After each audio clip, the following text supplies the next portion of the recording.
Hola, tudo bem, Pequena Band? Aujourd'hui, on se retrouve pour ce 10e podcast et ça me fait énormément plaisir. J'espère que toi aussi. Du coup, au menu, on va parler des contre-indications à la prise de testostérone.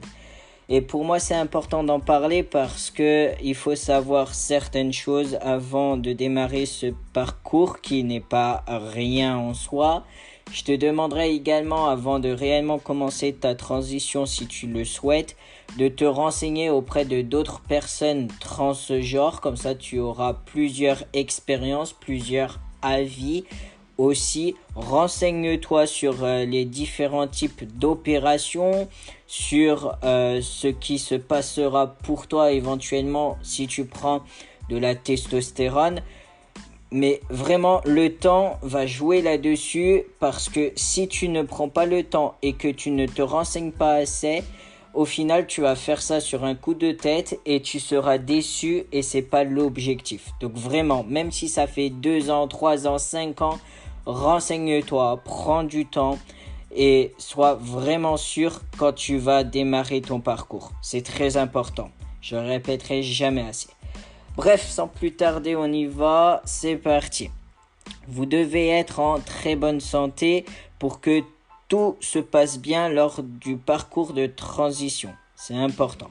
Dans certains cas, le traitement peut vous être refusé pour des raisons médicales, mais je crois que c'est très rare ce genre de choses. Voici la liste des soucis de santé qui peuvent entraîner un refus. Là, j'en ai pris 2.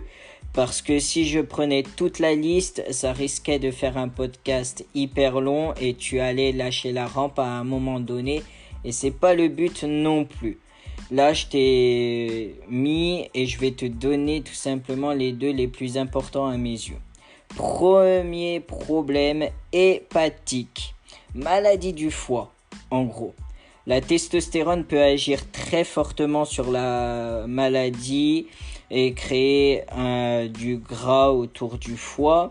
Ça peut devenir également un facteur aggravant sur une maladie touchant cet organe, hépatite B ou C.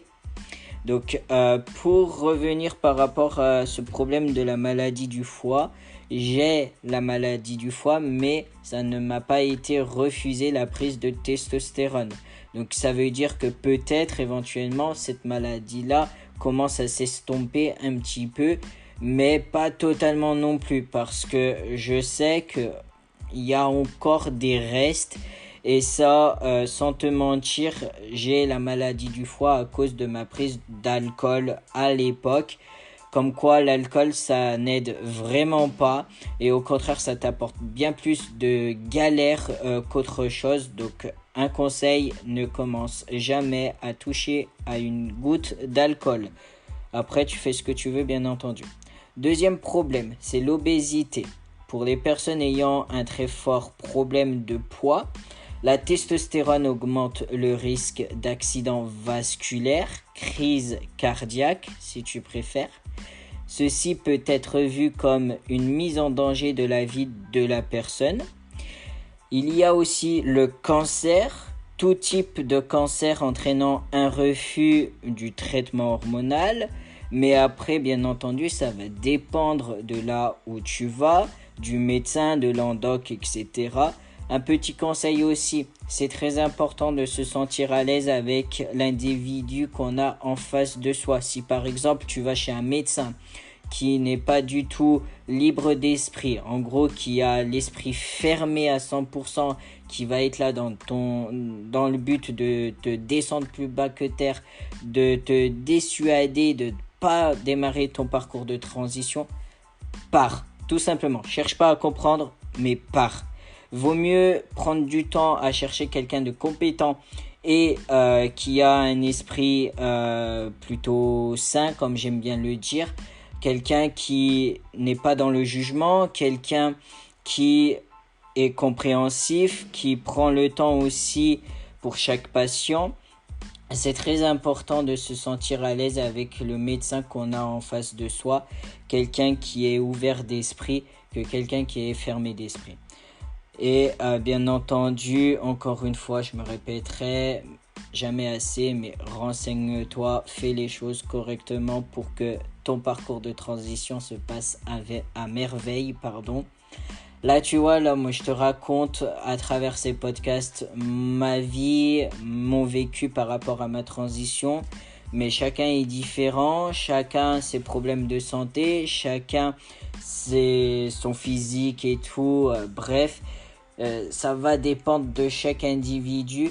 Donc forcément, la transition ne va pas être pareille pour tout le monde. Moi, par exemple, mon premier truc, c'était la voix qui a commencé à muer de petit bout par petit bout. Alors que chez d'autres personnes, c'est plutôt le corps qui change en premier ou voilà, les parties génitales, ce genre de choses. Ça dépend vraiment des gens. Donc, prends du temps encore une fois pour réfléchir aux conséquences et tout ce qui va avec. Prends du temps aussi pour contacter des professionnels adaptés. Et en parlant de professionnels, un conseil, si tu vas chez un psychiatre, c'est important d'aller chez quelqu'un qui est très compréhensif et ouvert d'esprit. Moi, malheureusement, je suis parti chez quelqu'un d'autre parce que ça n'allait pas. Et vaut mieux partir que gaspiller ton temps avec quelqu'un qui au final ne s'intéresse pas tant que ça à ce que tu dis ou est totalement fermé d'esprit. Bref, je vais en terminer là pour ce podcast. Je suis sincèrement désolé si j'aurais du retard à la publication de celui-ci, mais il fallait que je le recommence du début parce que j'ai eu quelques petites galères. Donc encore une fois, désolé de ce désagrément. Muito amor e paz, beijinho e adeus pequena panda.